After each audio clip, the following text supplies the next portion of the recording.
Was Japan's most famous sex scandal used to cover an assassination? In May of 1936, Japan was stunned by the news of a sex-related murder involving a restaurant worker and former prostitute named Abesada. The details are a bit disgusting, so I'm going to speak a little euphemistically sometimes.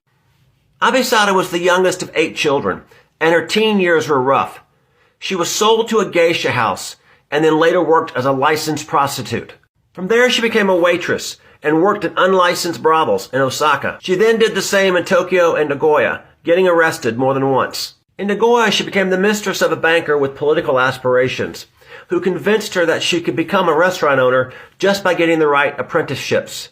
In response, she moved to Tokyo and got an apprenticeship at a restaurant. Abesada had not worked at the restaurant long before she and the owner, Ishida Kichizo, became lovers. On the morning of May 18th, she walked out of the hotel where they had been staying for a few days and asked the staff to let Kichizo sleep. His body was found later that day. He'd been strangled and mutilated. There were words written on him in his own blood, and the organ used as a pen was missing. Because of her connection with the wannabe politician, the press ran the story the following day, creating a nationwide fascination. People reported seeing Abesada everywhere, and the politician's career was ruined. The police found her in a hotel on the afternoon of May 20th. She had registered under a name that could be used by a man or a woman. This made the police suspicious. She greeted the police at the door and introduced herself, possibly even apologizing for having caused so much trouble. When the police doubted how she could have strangled the much larger Kichizo, she provided the missing body part and evidence, and explained later that she'd been able to do it because they played asphyxiation games.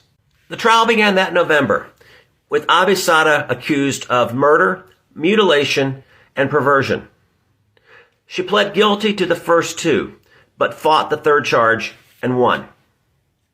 So what does this have to do with an assassination? Japan in the 1930s was undergoing an upheaval, as certain military elements were establishing a takeover of the country.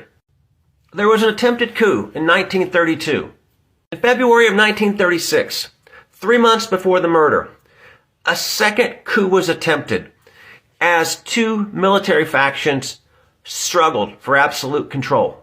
Attackers killed former Prime Ministers Saito Makoto and Takahashi Korikiyo.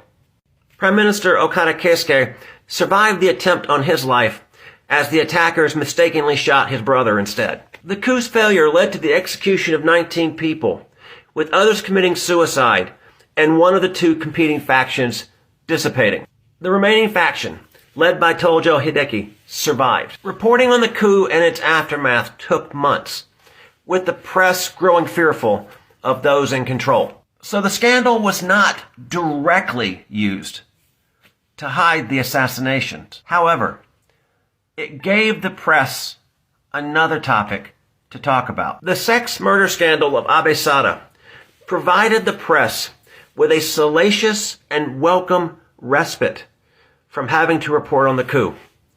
And they blew up every detail they could, turning her into a national figure. Abesada was sentenced to 6 years in prison, and her sentence was commuted after only 5 years. She eventually wrote her memoirs, and her story was featured in various books and films over the next few decades. For a while, she was even a joking way for Japanese wives to keep their husbands in line. If you like my Japanese history snippets, please follow, subscribe, like, and share my videos.